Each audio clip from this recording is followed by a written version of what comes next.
kaga Najeriya ƙasa ce mai tsarin mulki kuma demokradiyya, wacce take demokradiyya ce da ta fi girma a Afirka. Sannan kuma tsarin mulkin Najeriya shi ya amince da kowa ya addininsa.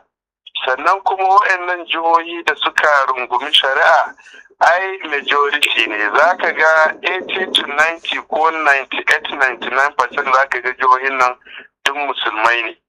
Saboda haka kaga suna da hurumin su yi shari'a. Sannan wannan shari'a idan za a ainihin zartar da ita ba ta shafi Kirista ba, tunda ka Kirista ba zai je shari'a court ba kuma ba za a kai shi ba.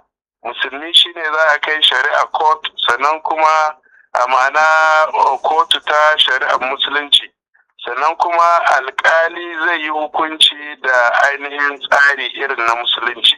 Sannan ba a taɓa tirsasa wa Kirista ba ko kuma wanda ba musulmi ba a yi mai shari'a da alkur'ani ko kuma a yi mai hukunci da tsarin mulki irin na Islama.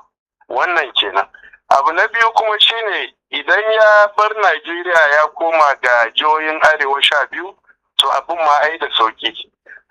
Saboda menene sauran 'yan Najeriya kaga za su ainihin numfasa su numfashi mai kyau, saboda menene a tashin hankali da shiga ainihin taraddadi da aka yi da kaga ya sauka.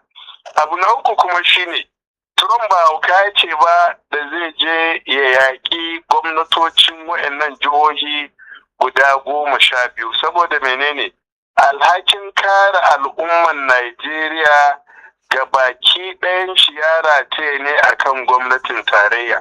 Ita gwamnatin jiha ba ta da iko da soji akan soji na Najeriya, gwamnatin jiha ba ta da iko akan 'yan sanda,